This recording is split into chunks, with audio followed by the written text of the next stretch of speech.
Well, welcome everybody. I think we can go ahead and get started here. I'm just going to start by sharing my screen.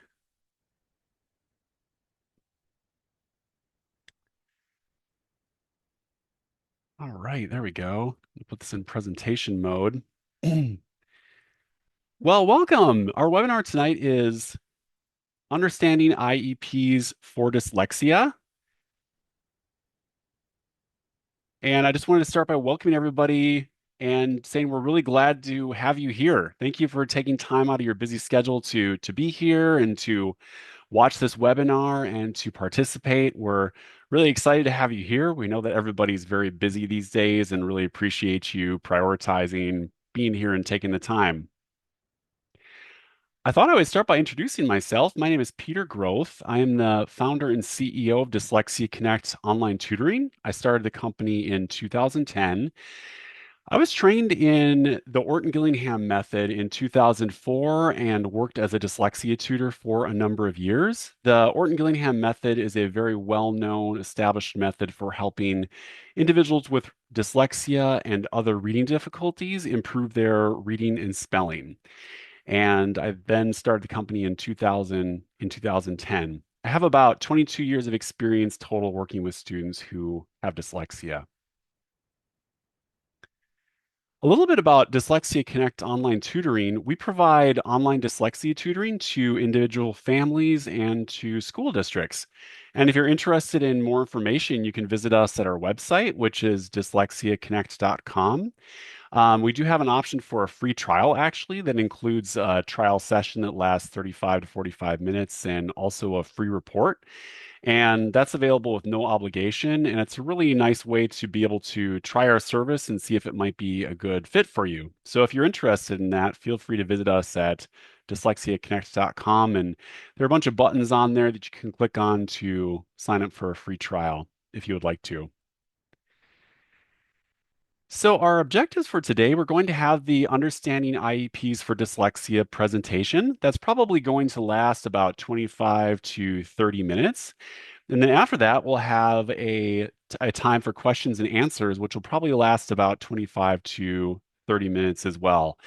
I'm very pleased to be joined by Katie and Natalie from the Dyslexia Connect admin staff today. They are both former teachers and dyslexia tutors who have a great amount of education and experience working with individuals who have dyslexia, and I'm really excited to have them here today. They are going to be helping to answer your questions. And if you have a question today, you can submit that at any time during my presentation or during the question and answer session. And you can do that by using the chat box in Zoom. And we'd like to request that when you submit a question, you use the Everyone tab in the chat. That will make sure that everybody is able to see the question. I will be able to see it. Natalie and Katie will be able to see it. And also all of our other attendees will be able to see it as well. And the reason why that's helpful is that often a number of people who attend our webinars have the same question. And we try to be able to answer as many questions as we can. And when you use that Everyone tab, other people will be able to see your question and also the answers that we submit. And hopefully they will be able to get their questions answered as well. So it's very helpful that way. If you wouldn't mind, it's a great help for us if you put your role in the chat with your question. For example, if you are the parent of a child with dyslexia, if you can mention that, or if you are a teacher who works with students who have dyslexia, if you wouldn't mind mentioning that. Any additional information that you can give us that way helps us to customize our answer to you so that hopefully it's as relevant as possible to you. So we'd appreciate if you can do that. We are recording the webinar tonight, and that webinar recording is going to go out to everyone who registered for the webinar in an email on Monday. So you'll be receiving that via email, and you can feel free to watch the recording as much as you want to, or watch certain sections again if you feel like it. One of the great things about doing these webinars is that we get a lot of people together who have a great amount of knowledge and experience with dyslexia and with educational topics. And our attendees are often great at providing info. So when you use the Everyone tab for your question, other attendees are able to see it and are often able to provide answers as well, which is one of the great things that I like about doing these webinars. As mentioned in the advertisements for this webinar, we are offering a professional development certificate to anyone who attends the full live webinar tonight. So if you are a teacher looking for a professional development hour or a paraprofessional, this will be available to you if you attend the full live webinar. To request that, we would like to ask that you contact us from our website, dyslexiaconnect.com, for a certificate. And once you get to the website, you can click on any of the buttons that say free trial to send us a message because those all bring up our contact forms. Or you can also go to the contact page and use the contact form on that page. Unfortunately, we are not able to provide a certificate in response to requests in the chat during the webinar. So if you would like a certificate, please go to our website and or use any of the contact forms on there to request that certificate, and we would be happy to chat with you about that. I also wanted to mention our next webinar coming up. We do a lot of webinars during the school year, and our next webinar is titled Standardized Testing and Dyslexia. And that is going to be held on Wednesday, April 29th at 6 p.m. US Central Time. And Katie is going to put a link for that in the chat in case you would like to sign up. We're going to be talking about standardized testing dyslexia, and it's great if maybe you are frustrated by testing results for a student with dyslexia, or you're just kind of wondering why students with dyslexia struggle with standardized tests and how they can be best helped as far as accommodations on tests and things like that. So if you're interested, we would love to have you attend, and like our other webinars, that is a free webinar. So feel free to sign up if you would like to do that. Okay, well, we can go ahead and get started with the presentation. So, first of all, I'd like to talk about what an IEP is and what it stands for. So, an IEP stands for Individualized Education Program. And the purpose of an IEP is to lay out the special education instruction, supports, and services a student needs to thrive in school. IEPs are part of pre-K through 12 public education. I just wanted to thank understood.org for that information. Which law applies to IEPs? Well, it is the Individuals with Disabilities Education Act, which is also referred to as IDEA sometimes, or the IDEA. And that provides for certain students to have IEPs. This is a federal special education law for kids with disabilities. Who can get an IEP? Well, to qualify for an IEP, a student must have one or more of the 13 disabilities that are listed in the IDEA. To be eligible, the disability must affect educational performance or the ability to learn and benefit from general education curriculum. Additionally, the student must need specialized instruction to make progress. Well, which of the 13 includes dyslexia? That would be the specific learning disability or SLD category. The specific learning disability category covers a specific group of learning challenges. These conditions affect a child's ability to read, write, listen, speak, reason, or do math. And here are some examples of what could fall into this category. Dyslexia is one of them. Dyscalculia is another one.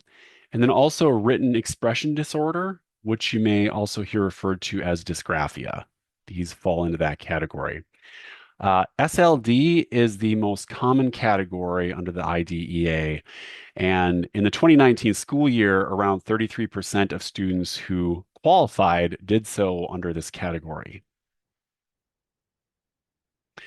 What is the purpose of an IEP? Well, it is to plan for instruction, supports, and services for a student to make progress in the educational setting. Who creates an IEP plan? Well, this varies based on the student's needs. Sometimes the entire IEP team will be present at IEP meetings, and sometimes it will be different members who might be present for that. So, of course, the parent or guardian will be present. The school principal might be there. A general education teacher, a special education teacher can be there. Other specialists might be there, such as an occupational therapist, an OT, a physical therapist, a PT, or a speech language pathologist, an SLP. A school psychologist might be there, and also it is an option sometimes to have the student invited to an IEP meeting. What's in an IEP plan? Well, there are eight essential parts of an IEP. Number one, how the student is doing in school. And this can be determined through data, testing, formal assessments, screeners, and information shared by teachers and staff. For a student with dyslexia, much of this information may pertain to reading, spelling, reading comprehension, and other issues related to those skills, since those skills are often the ones that are impacted by dyslexia. Number two, education goals and a system for tracking progress. So, education goals should be what are called SMART goals: specific, measurable, attainable, results oriented, and time bound. And we're just going to take a moment to talk about each of these things, each of these categories in SMART goals. So, specific, that means the goal is specific in naming a skill or a subject area. Measurable, this refers to the fact that goals are set up in a way that the student's progress can be monitored and measured by tests, screenings, or measurements from curriculum. Attainable, the progress presented in the goal is realistic and attainable for the student. Results oriented, the goal clearly presents what the student will do to achieve it. Time bound, the goal includes a time frame in which the student will be able to reach it with the needed support and services. The goal also states how and when progress will be measured. So, what's in an IEP number three? Well, services. Um, the services that a student will receive, including special education and other related services. Which services are helpful for kids with dyslexia? Well, this really depends on the student. Services and goals should match a student's needs and strengths, and and it's important to check if the IEP does that. Number four, what's an IEP? Timing. The timing for services, such as when services will start, how long they will last, and how often they will occur. Number five, accommodations.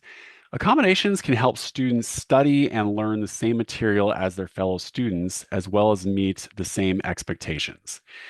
A good example of an accommodation is when a student with dyslexia is given an audiobook version of a book that the whole class is reading. The student will still be completing the same book as the rest of the class, even though it's an audiobook version. I thought I would give some dyslexia accommodation examples. So I'm going to go over some examples here. But Katie is also sharing a link to our webinar that was specifically about dyslexia combinations in case you are interested. And she's also going to share the slides from that presentation in case you're interested in looking through that, because we really go into detail about a lot of different accommodations for dyslexia, classroom accommodations, homework accommodations, and all sorts of other things that you might find very useful. I'm going to start by talking about my top four classroom accommodations for dyslexia. Number one, allow a student with dyslexia to not read out loud in class. Why? Well, Reading out loud in class may cause kids with dyslexia lots of anxiety. They may be embarrassed about their difficulty with reading or worried that they are going to be found out. And the anxiety may be so bad that it actually gives them an upset stomach. They may also try to avoid school. I've known students with dyslexia in the past who just were so stressed out by the idea that they were going to have to read in class that they had lots of stomach aches and avoided school. And when they got that accommodation saying that they did not have to read in class, it was huge for them because they didn't fear that anymore and they felt more comfortable going to school and it was good for everybody involved. How does this help? Well, kids with dyslexia will be happier in class and will avoid school less, which is great. Number two, provide step-by-step directions.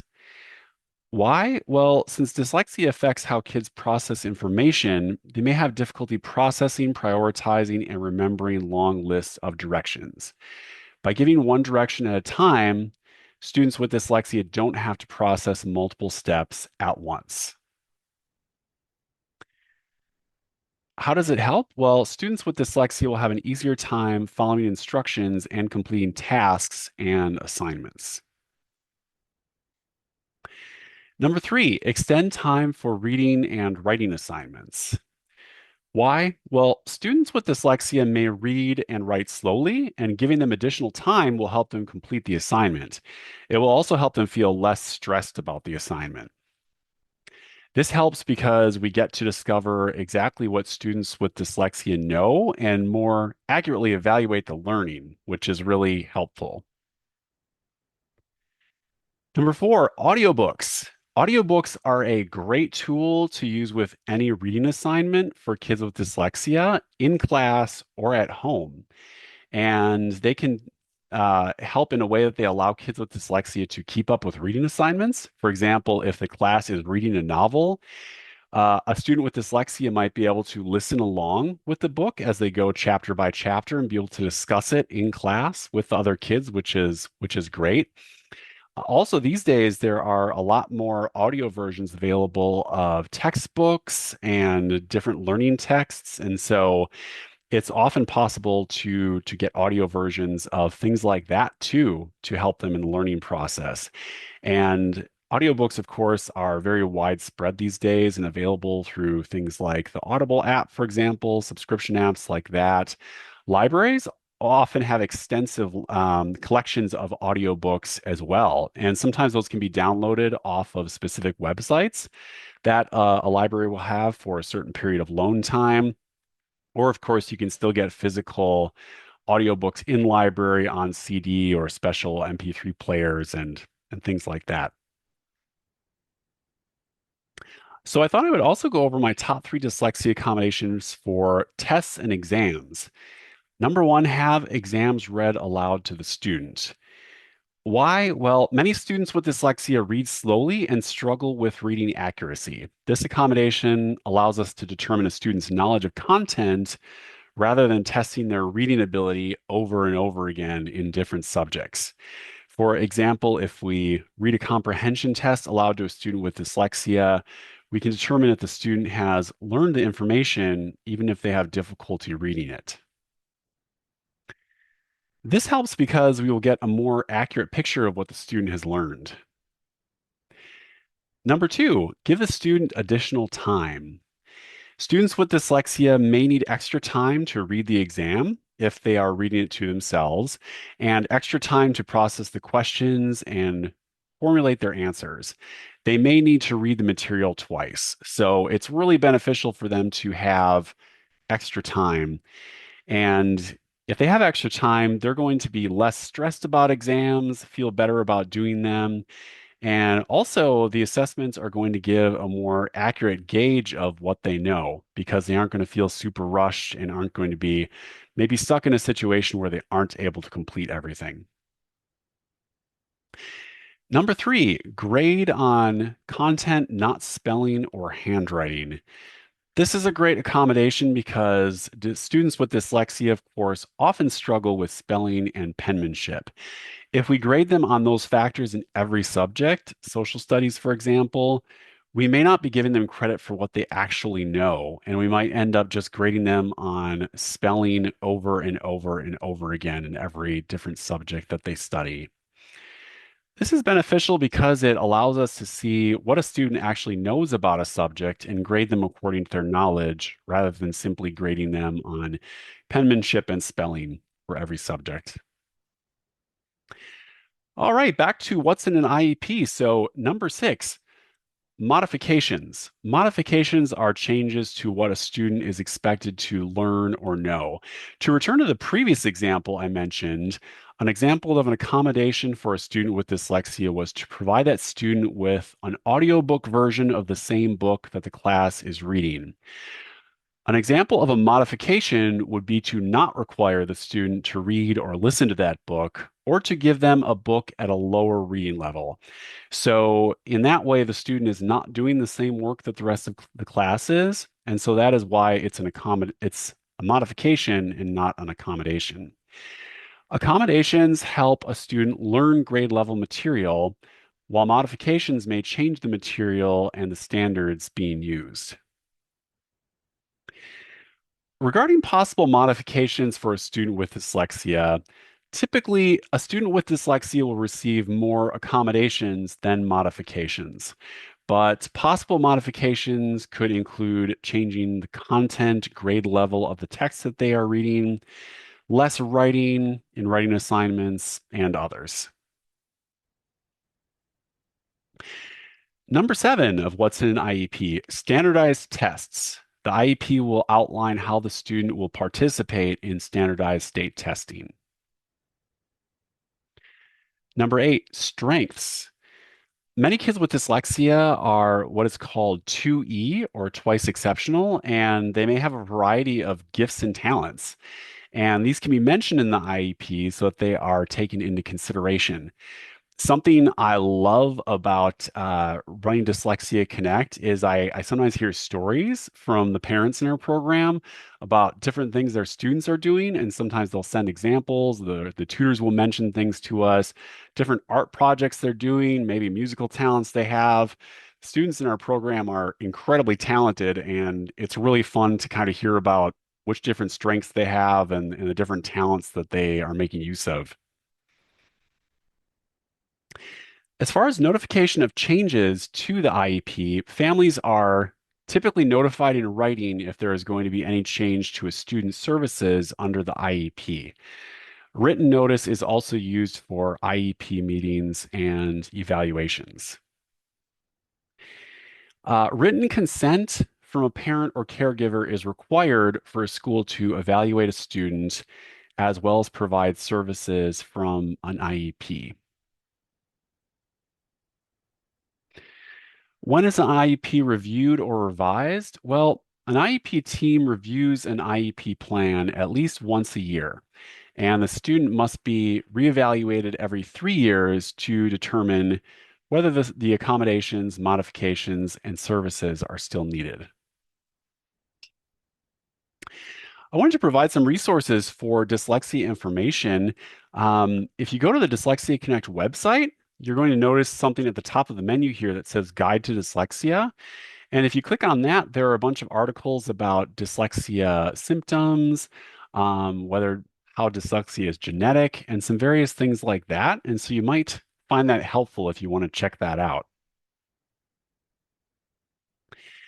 I also wanted to mention the Dyslexia Connect YouTube channel. We have a dyslexia video blog on YouTube that has all kinds of different videos on there talking about subjects related to dyslexia. For example, signs and symptoms of dyslexia, dyslexia accommodations, how testing is done for dyslexia, and much, much more. And a lot of people find those really helpful.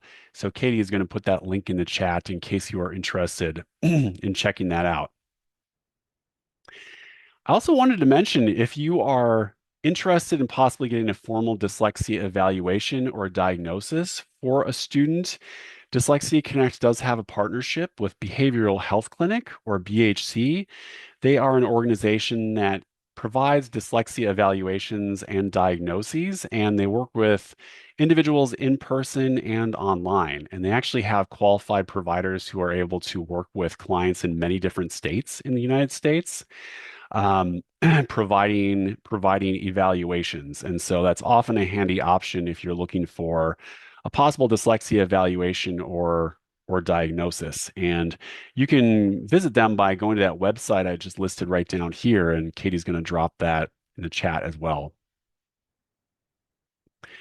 Well, thank you so much for attending today. Like I said, I'm really just grateful that you took the time to be here with us tonight. We're going to start the question and answer session in just a moment. As I mentioned, you can visit us for more information about our online dyslexia tutoring program, and that is at dyslexiaconnect.com.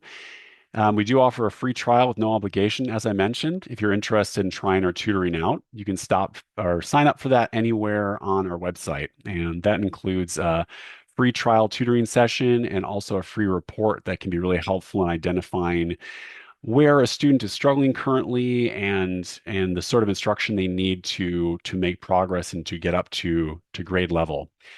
Also, I'd love to invite you to follow us on social media. We're very active on Facebook and Instagram, and we post information about dyslexia usually 4 or 5 times a week on those channels. So we would love to have you check us out on there. We also announce upcoming webinars on Facebook and Instagram. So following us there is a good way to be notified when we have other webinars coming up. And of course, I mentioned our YouTube channel, which you might find some useful videos, where you might find some useful videos about dyslexia. So I think we can move on to the question and answer session. Um, Katie or Natalie, do we have any specific questions that we would like to start with tonight? I'm going to open Sure, up the chat too. I have one that was just recent. One of the attendees asked, the school shared that her child might not qualify for an IEP because there's not enough of a deficit, but she really struggles with the reading and the spelling in class. And to get to that grade level, it's very frustrating for her. Do we have any recommendations or what happens next? Yeah, that's a great question, and that's actually something that many parents of students with dyslexia run into. If it's a situation where the school will not be doing an evaluation for those reasons, they say the student is not struggling enough. One option is sometimes to get an evaluation from an outside source. Dyslexia evaluations, formal ones that can provide a diagnosis, have to be performed by a doctor or psychologist specializing in educational issues. And you can look up the laws in your state, but typically, once a diagnosis is given, then that is something that you can use to be able to get accommodations and an IEP in school. Katie, would you have anything to add to this with all of your experience working in the school Sure. system? Um, uh, IEPs are a tricky thing in every school district. A lot of times there needs to be what they call like a significant or a measurable difference between grade level expectations and where your child is performing. That makes it harder for students with dyslexia to qualify because a lot of times they've learned all these other compensation skills that are keeping them close to grade level, but they are really frustrated when they are reading and writing and spelling. Yeah. I would recommend um, asking for them to do an evaluation and including some of the formalized testing that will help them identify deficits. There's a phonological awareness assessment that we used to give to younger students to see if there's a skill deficit there, as well as other reading assessments that will help them pinpoint how they can create the IEP around your child's needs. Yeah, that's a really great point, Katie, and a really great point about the coping mechanisms as well. That's something we really see very often. A lot of kids with dyslexia are really smart, Mhm. and if they haven't received the kind of instruction they need to be able to learn to read and spell properly, they often come up with a lot of different coping mechanisms. To give an example of that, instead of reading words by decoding and actually looking at them and looking at the syllable types, the sounds, they actually memorize large amounts of words. And so they may just know a word by the shape, know it by sight for that reason. And so when you see them reading, it may not be super noticeable. They are struggling until they get to words they don't know, new words, complex words, and different things like that. But with that, often reading is still very exhausting and very difficult for them because they are really struggling to be able to properly decode the words. They're relying on all these coping mechanisms like reading by memory, reading by the shape of the word, and so on and so forth. So that's a very that's a very common thing, and that's what can keep students closer to grade level, even though they really do need accommodations and they need extra help. Yeah, that's a Peter, I great think I question. have I have something else to add to that Oh yeah. conversation. If your student is older, let's say second, third, fourth grade, and the school has been doing some type of curriculum-based measurement where they're looking at their fluency, sight words, letter sounds, how they're reading overall, I would recommend talking with the school team and looking at that data as a whole. If your student has kind of plateaued, that can be a reason to also get them services because they've made the amount of progress that they're going to make without additional support. And so just kind of push the school to take a look at multiple years instead of just 1 year of data. Yep.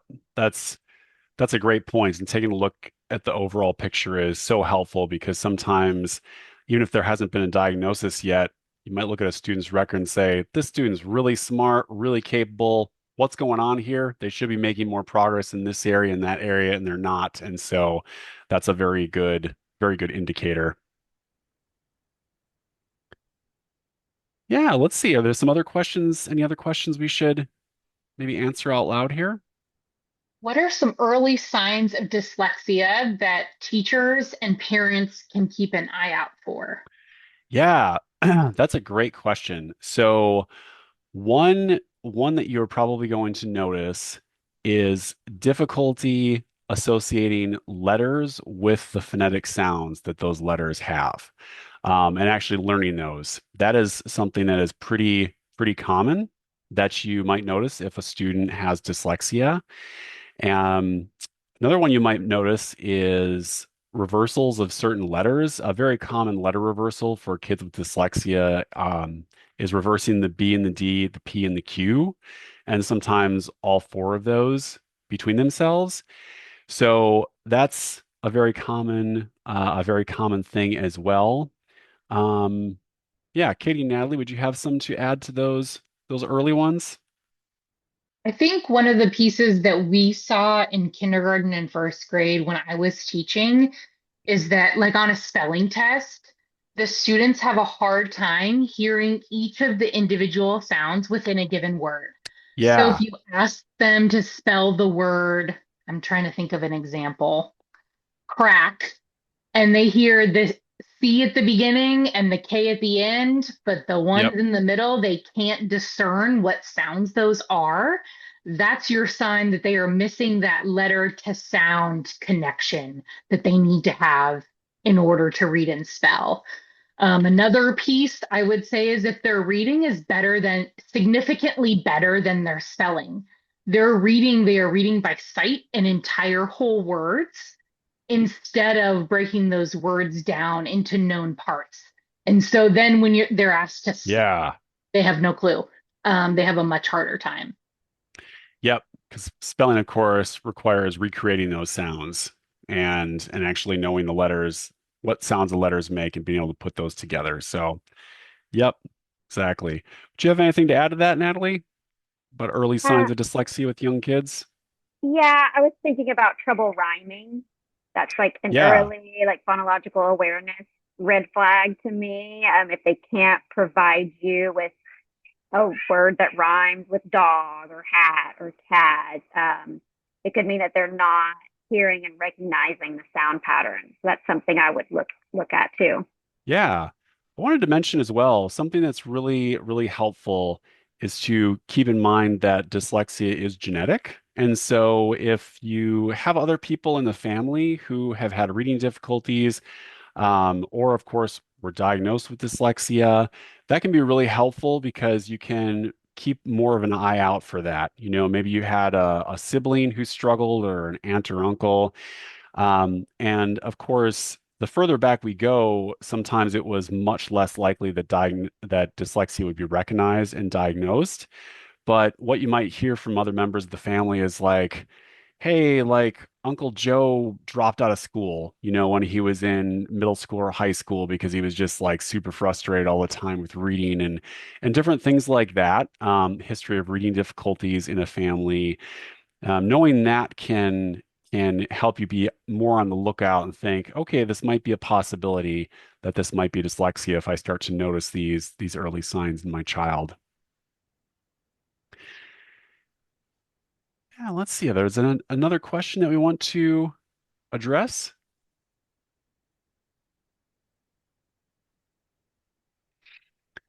I noticed Kelly was asking about foreign languages and foreign language requirements to graduate high school.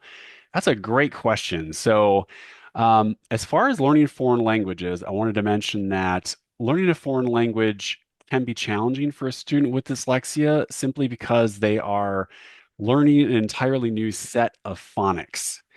So, for example, if you're learning Spanish, you are going to be learning that the letters that you know and you're used to, of course, say different sounds when they're in the Spanish language. This can be pretty challenging, especially if the student is at the point when they're still struggling with English phonics and still really learning those sounds that letters and letter combinations make in English.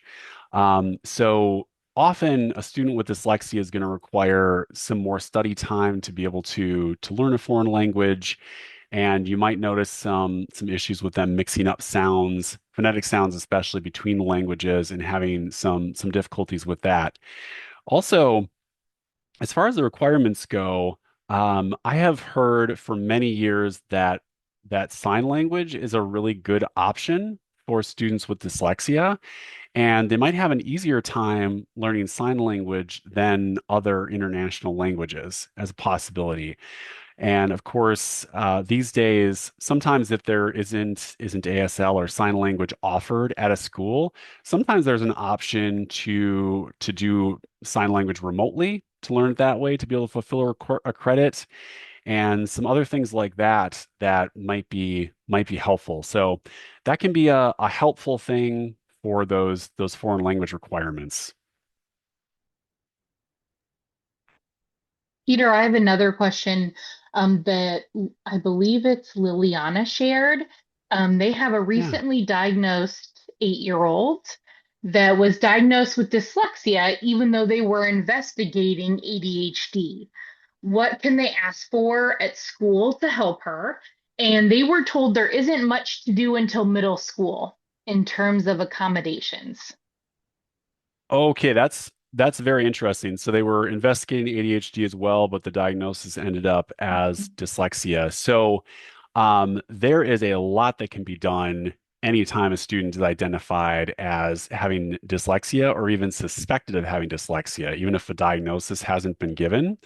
So first of all, they really need to be getting instruction using a structured phonics approach to reading. One of the methods you'll hear mentioned a lot, of course, is the Orton-Gillingham method, and there are a lot of methods in the Orton-Gillingham family as well that you may come across, like Wilson or Barton or Slingerland. And these methods are in the category that is sometimes referred to as the science of reading as well. They have standards that are um, are found in science of reading standards.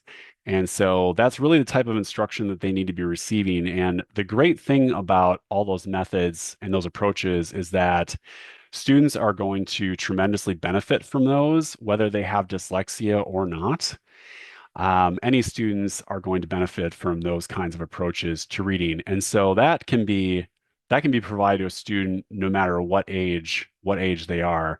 Also, with accommodations can be given to a student when they are very, very young, and you don't need to wait until middle school or older to be able to start receiving accommodations that will help.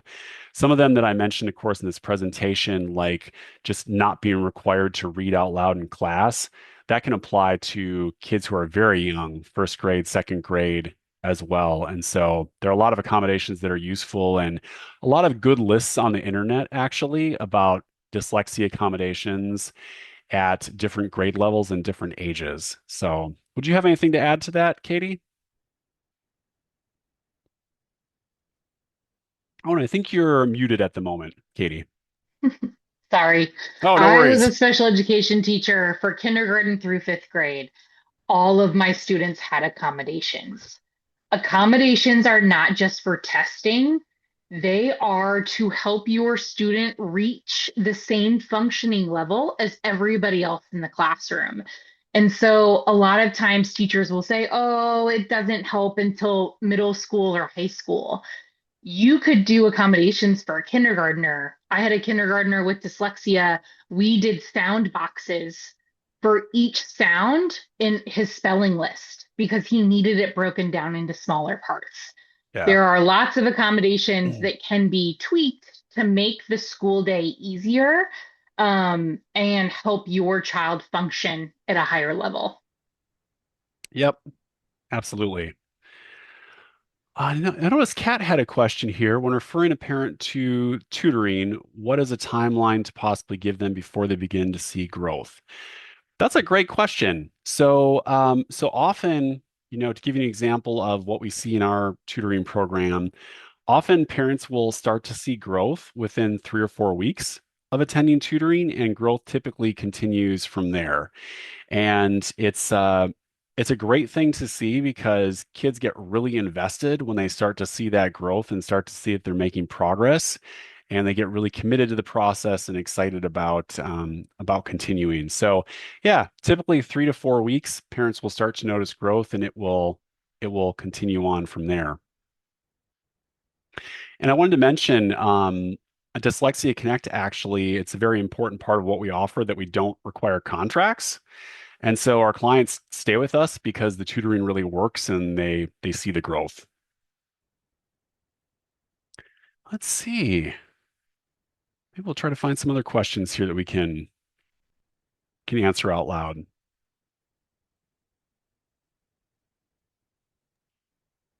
I've got another one, Peter. Um, this parent has a student or their child that's 7 years old, and it was shared with them that he's behind in reading. The father has dyslexia, and they've gotten their own support through occupational therapy and are doing an external evaluation. Um, Her son is bright and has many coping skills, and a book that she was suggested to read was Dyslexia is Present Early, but Doesn't Become a True Disability. So I thought I would share that aloud in case anybody has that. Oh yeah. Anybody has any interest in reading that. The other piece is kind of getting a second opinion on her question. What other things could they look at for supports for their 7 year olds in addition to occupational therapy for dyslexia? Yeah, that's a great question. So we really would really recommend working with a teacher or tutor who uses Orton Gillingham or one of the methods in the Orton Gillingham family. Um, those methods are really tried and true. Orton Gillingham has been around actually for over 70 years and has been really highly effective in helping students of any age improve their reading and spelling. And so that direct systematized instruction using OG or one of those methods in the Orton Gillingham family is going to be tremendously beneficial and help them continue to make progress in reading and spelling. And the great thing is too, once a child starts to make progress like that, as I was mentioning before, they often get much more invested in learning and they realize their own potential. And it's kind of a great snowball effect because even if a student is a little bit hesitant or like resistant to doing tutoring or working with the teacher using one of those methods at first, once they start to see progress, they get really, really committed to it. And the rate of progress actually increases after that because the student's like, hey, this is really working. I'm learning this. These things I struggled with before are getting easier for me. And so a lot of progress results from that. Yeah. Would you have anything to add, Katie? I don't think I have anything to add. Yeah, I would do all of those things you laid out.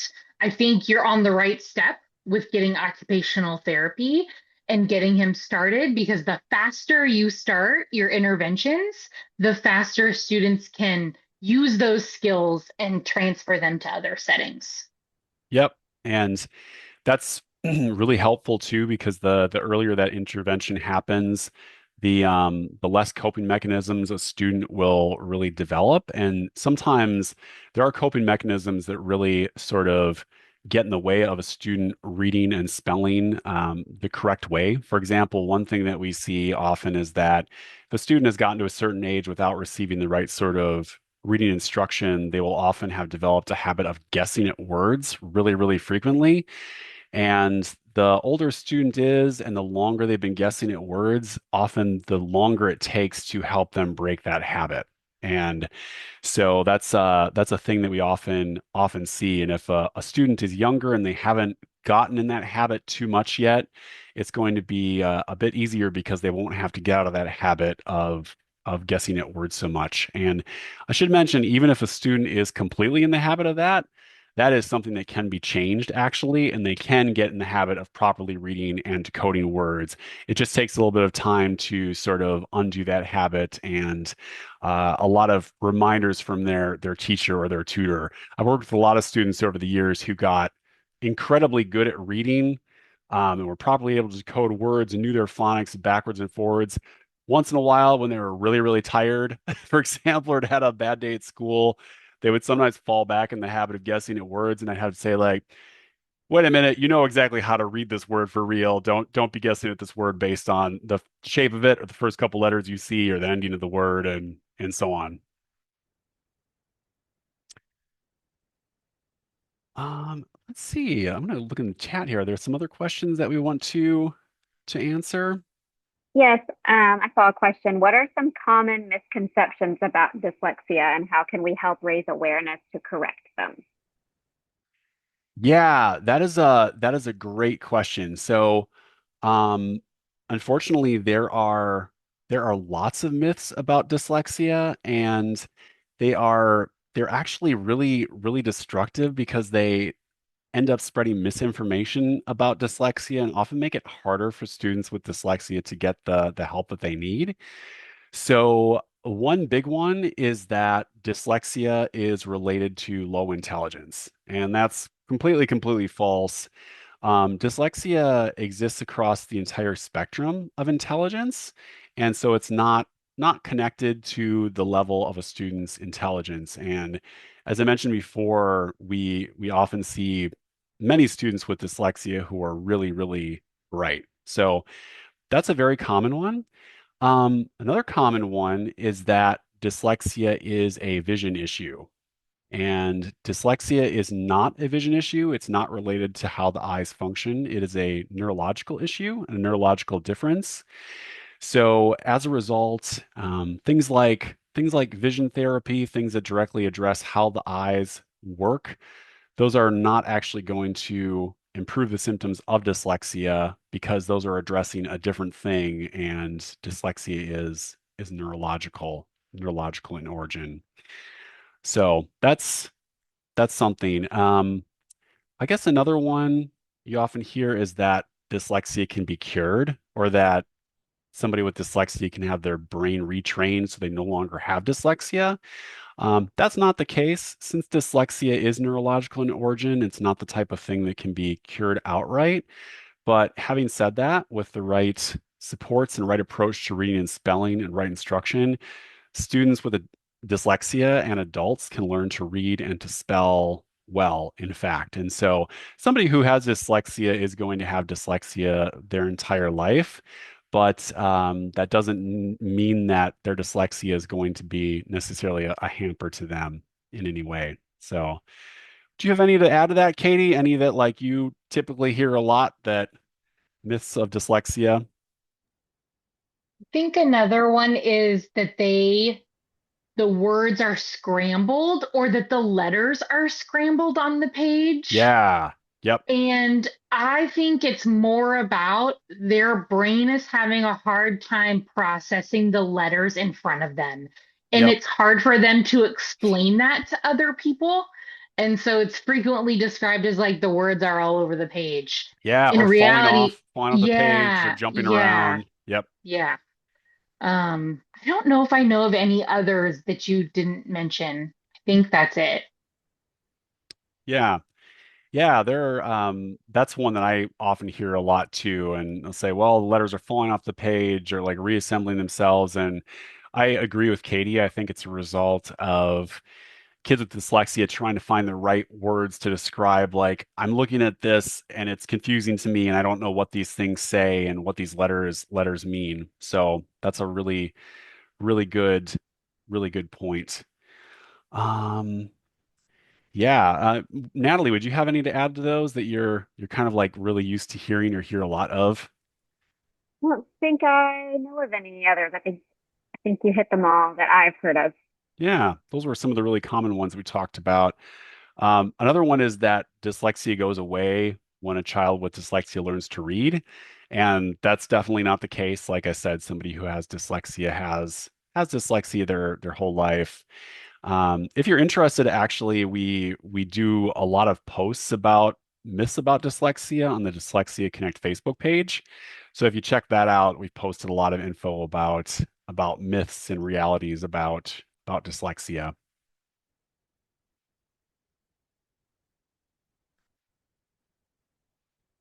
Let's see.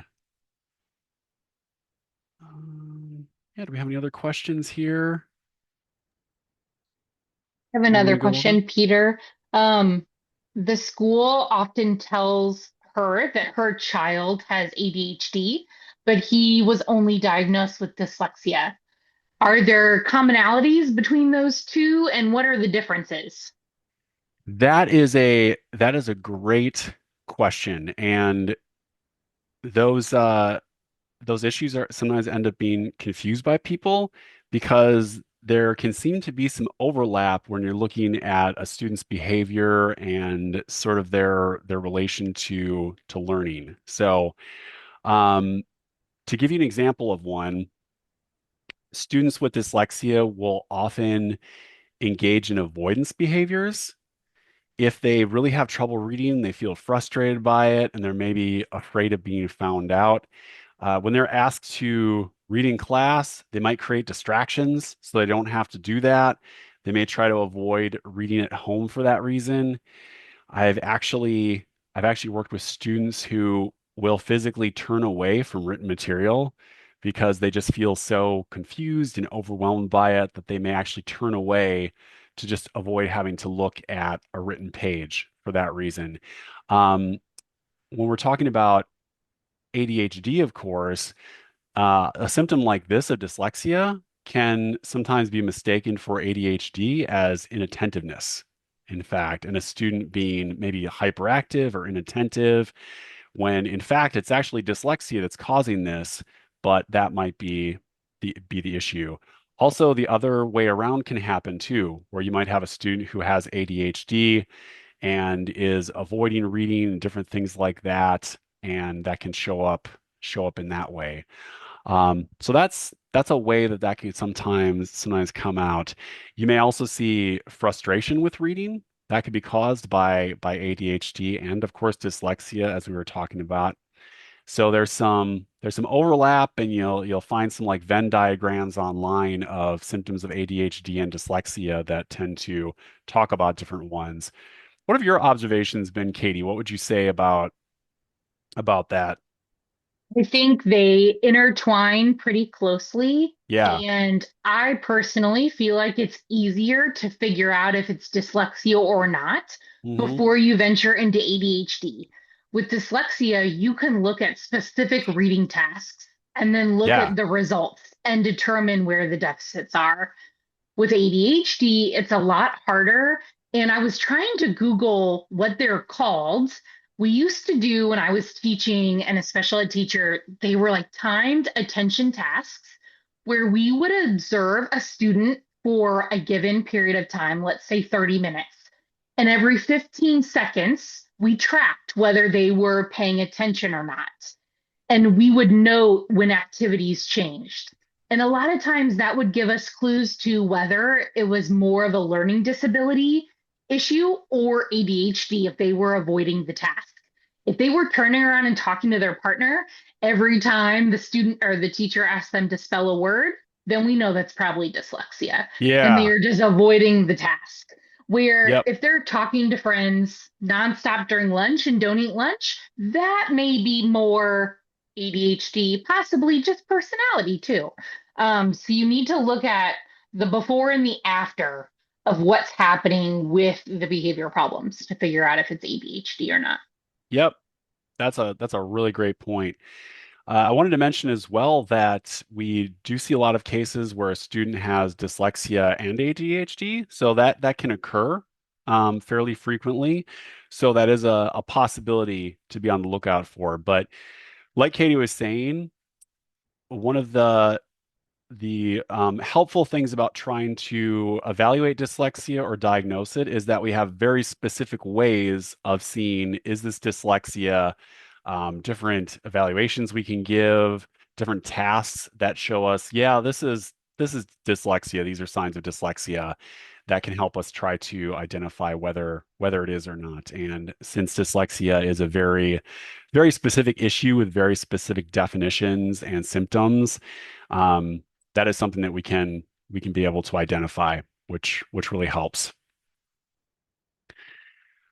All right, great. Well, is there maybe one more question that we want to address? Looks like we're kind of coming to the end of our time here today. Peter, I have one last question that just Yeah, popped in, but it was to the hosts. Um, sounds good. this mom, her son was given an ADHD diagnosis in elementary school. Now he's in sixth grade, and the IEP team at the middle school determined that his math skills are much stronger than his reading skills, but they don't use the word dyslexia and they don't diagnose dyslexia. Do we have any recommendations of things she could ask the school about to get him more support with his reading? That's a great question. Um, I might defer to you, Katie. Do you have suggestions in this case? Middle school feels a little out of my realm, but I would imagine maybe he's reading more at a higher elementary level. I would recommend doing some type of fluency assessment to look at what types of words he's missing. He probably needs phonics instructions in Yeah, syllables and advanced vowel teams and some of those more advanced phonics skills that he missed in elementary school or that sometimes were not taught. Sometimes they're just like skipped over. And then I would also get him some type of reading intervention that is focused on the science of reading, teaching phonics to help him build those skills at the middle school level. yeah, that's a really great point. Fluency tests, often struggles related to dyslexia are going to show up. One of the interesting things when you're looking at older students and wondering whether they have dyslexia is that you are going to see things like that, where a student may read some really advanced words fine and then struggle with very short words, one syllable words. They may suddenly struggle with a word that is fairly easy to read but unfamiliar to them. And so you'll start to notice those gaps pop up and realize like, hey, yeah, this is dyslexia and the student has gaps in their phonemic awareness and phonetic knowledge and ability to decode words. So that's something that will very often show up. I just thought of something, Peter. Oh yeah. I would ask the school to include some type of assessment. It can be informal, it doesn't have to be a formal part of their evaluation process to look at nonsense words. A lot of time, Yes. middle schoolers have learned how to read so many words by memory. If Yep. you ask them to read nonsense words, they are going to really struggle because they can't use context clues to figure out the word. They have to rely on the phonics. That is a great suggestion. Nonsense words are so great Mhm. for helping to teach phonics, determining the student's phonetic knowledge. So yeah, if you give them nonsense words that follow phonetic rules and syllable rules that a student should be able to sound out if they know what letters and letter combinations say and how syllables work, they're going to be able to do it. But if they don't know those things, they're going to struggle with those. Yep, those are tremendously useful. Well, I think we'll wrap up here for tonight. Thank you so much to everybody for attending. Like I said, I really appreciate you taking the time to be here tonight and to sharing this presentation with us. We really appreciate it. Thank you so much to Katie and Natalie for being here today and helping with questions. And we're so glad to have you here tonight. And we'd love to have you attend our next webinar as well if you're interested. So we hope to see you for that one. And I hope that everybody has a great night tonight. Thank you. Bye bye.